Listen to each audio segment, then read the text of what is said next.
तो सभी विद्यार्थियों को हार्दिक हार्दिक अभिनंदन, है ना। और मैंने पहले ही कहा है क्लास हमें जब स्टार्ट यानी कोई भी टीचर जब पढ़ाया जा रहा है तो समय एक्टिव रहना जरूरी है ना। नहीं तो निद्रा रानी गोद में सुला लेगी तो सभी को मालूम है ना। तो आज देखो पिछले क्लास में थोड़ा इसके बारे में एनालाइज करना बाकी रह गया, तो आज थोड़ा एनालाइज कर रहे हैं अपने ना। तो दहन की उष्मा ज्ञात करने की जो बम कैलोरी मापी है ना, मतलब किसी चीज़ को जलाने से उसमें क्या है उष्मा निकलती है। अब उस उष्मा को कौन से यंत्र द्वारा मापा जाता है, तो वो उसके द्वारा हम मापते हैं बम कैलोरी मापी के द्वारा, है ना। तो बम कैलोरी मापी में क्या होता है ना, बम कैलोरी मापी क्या है, एक स्टील का बना हुआ एक पात्र होता है ना, जिसके अंदर क्या है AU या PT का है ना, AU या PT की पॉलिश की जाती है, जिससे क्या है इसका ऑक्सीकरण ना हो सके, है ना, जिससे इसका ऑक्सीकरण ना हो सके। अब इस पात्र के अंदर क्या है, एक प्लेटिनियम की तार की सहायता से एक कप को लटका देते हैं और इस कप में उस पदार्थ को लेते हैं जिसके हमें दहन की उष्मा ज्ञात करनी होती है ना। और उसके बाद इसमें दो तारों को लटका दिया जाता है ना। ये प्लेटिनियम की तार हो सकता है, दो तारों को इसमें लटका दिया जाता है और इसके नीचे के सिरों को आपस में जोड़ दिया जाता है और ऊपर के सिरों के द्वारा क्या है, आवश्यकता पड़ने पर विद्युत धारा प्रवाहित करते हैं, है ना। अब इस उपकरण में, अब इस पात्र में क्या है 20 से 25 वायुमंडलीय दाब पर क्या है शुद्ध ऑक्सीजन गैस प्रवाहित करते हैं और इस पूरे उपकरण को क्या है सील्ड कर देते हैं ना, पैक कर देते हैं। अब पैक करने के बाद क्या है, इस पूरे उपकरण को क्या है वाटर बोत में हमने, ये देखो वाटर बोत बनाया है यहाँ पर, है ना।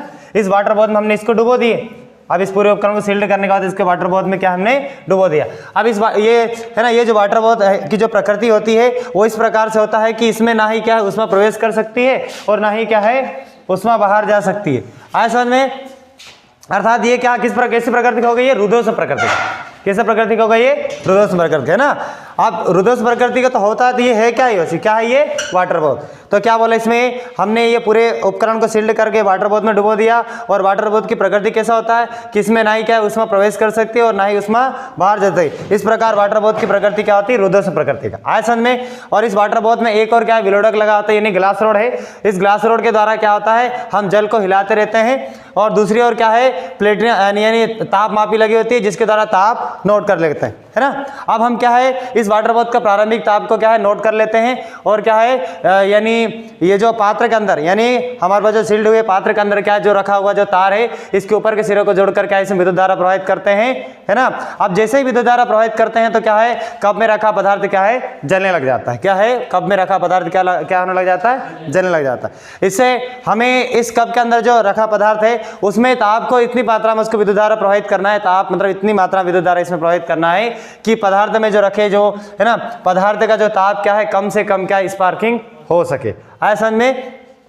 अब क्या होगा कि विद्युत धारा प्रवाहित करने के बाद ये जो वाटर बोत में क्या होता है इसमें तापमापिक स्तर क्या है लेवल जो है आगे की ओर बढ़ने लग जाते हैं, ऊपर की ओर बढ़ने लग जाता है ना, लेवल क्या है ऊपर की ओर बढ़ने लग जाता है।